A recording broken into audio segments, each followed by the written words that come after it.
Bonjour, je m'appelle Cédric Tassan. Aujourd'hui, je vous fais un nouveau bike check et je vais vous parler de mon Sun Kern EL en version Finest. C'est parti!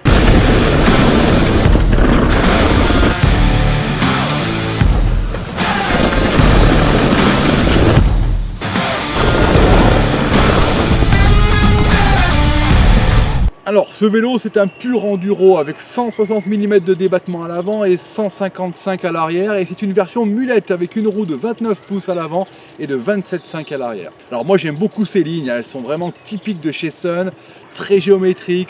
En plus, le design est très épuré, très sobre, ton sur ton, très métallique. Franchement, j'adore. Le cadre est 100% aluminium et comme vous pouvez le voir, la tension est toute particulièrement portée sur les soudures.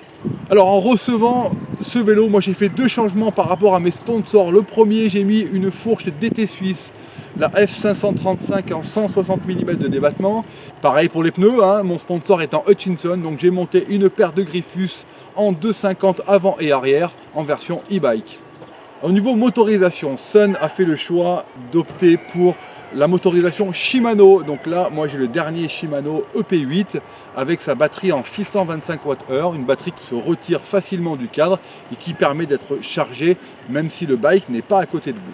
Comment fonctionne ce moteur? C'est très simple, il y a une commande à gauche avec un bouton haut, un bouton bas. On a accès aux trois modes principaux, Eco, Trail et Boost. En plus de ces trois modes, il y a aussi le mode Walk ou le mode pied. Ce mode permet au vélo de vous assister quand vous devez le pousser. Ça c'est vraiment intéressant quand vous êtes à pied parce que du coup en fait les pédales vont tourner toutes seules. En fait c'est la roue arrière qui va être entraînée par la chaîne et du coup en fait ça permet de forcer beaucoup moins. Et ensuite au niveau de l'affichage qui est plutôt épuré, très simple, assez bien protégé finalement des chocs et des coups.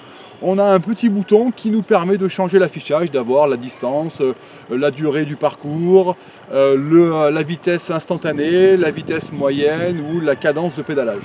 Au niveau frein, ce vélo est équipé des freins Cura en 4 pistons de chez Formula en 200 avant et 200 arrière. Au niveau amortisseur, on est sur un amortisseur Formula à ressort avec ses 155 mm de débattement.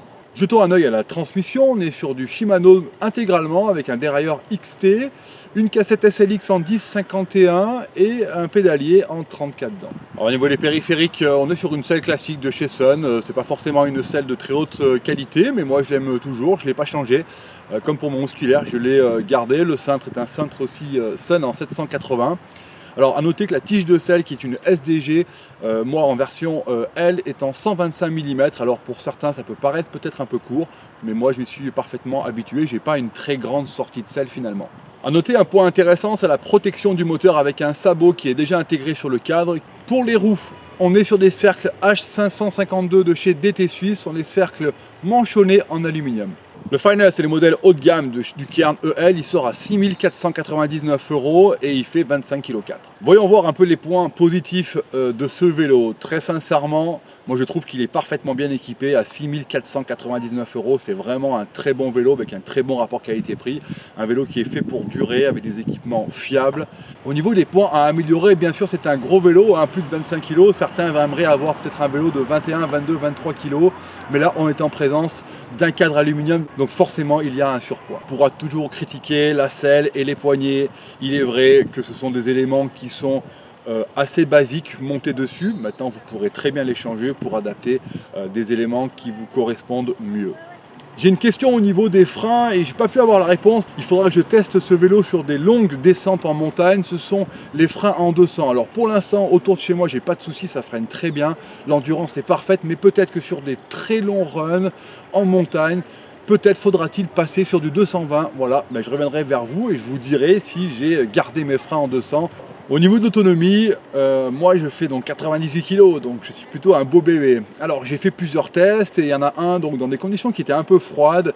J'ai fait 43 km avec 1600 mètres de dénivelé, j'ai séché la batterie. Alors ce qui est intéressant à noter, c'est que malgré plus de batterie, en fait on peut facilement pédaler avec ce vélo puisque ce Shimano EP8 offre quasiment pas de résistance. Donc sincèrement, mis à part les 25 kg du vélo, ça pédale plutôt bien. Alors on prend le temps, bien entendu que c'est différent que si on avait l'assistance, mais ça permet de finir la sortie sans aucun problème. Alors ce qu'on peut reprocher à ce Shimano EP8, c'est son bruit. Voilà, il est un peu bruyant, moi j'aurais préféré avoir un moteur un peu plus silencieux. Par contre, j'avoue que sa souplesse est géniale. Le pédalage en fait se rapproche d'un VTT musculaire, ça c'est vraiment intéressant. Moi j'aime beaucoup en fait le fait de devoir faire tourner les jambes, parce que c'est vrai que si vous voulez avoir beaucoup de puissance sur le moteur, il faut amener une certaine rotation comme 80 ou 90 tours par minute, et c'est là en plus où vous ferez le meilleur effort, donc c'est vraiment intéressant. Alors au niveau des modes, sachez que tout est configurable avec Shimano hein, via le téléphone, il suffit de se connecter en Bluetooth sur le moteur et vous pourrez donc changer la configuration par défaut des modes. Au niveau du comportement, franchement, il n'y a rien à dire. Ce Kern EL est parfait, il est très stable, très joueur, très dynamique. Certes, le vélo est lourd, c'est évident, ça peut être aussi un inconvénient pour des fois le bouger, ça demande un peu plus d'aisance sur le vélo, mais le fait qu'il soit déjà en mulette avec 29 à l'avant et 27,5 à l'arrière permet d'avoir un vélo qui reste vraiment joueur. Moi j'aime beaucoup, il est très sécurisant, c'est un vélo qui est très facile à piloter, franchement n'importe quel type de pilote s'y retrouvera, aussi bien le pilote qui ne veut pas trop prendre de risques comme le pilote qui veut vraiment attaquer. Bien entendu, c'est difficile de faire une vidéo sans parler du débat qui est entre l'électrique et le musculaire. Alors moi, j'aime pas forcément rentrer dans ce sujet-là parce que je trouve que finalement, chacun fait un peu ce qu'il veut. Et puis je dirais, qu'est-ce qui vaut mieux? Avoir un VTT électrique, être dans la colline, ou alors finalement rester sur son canapé à regarder une vidéo sur YouTube? Voilà, j'espère que ce bike check vous a plu et on se retrouve pour de prochaines vidéos.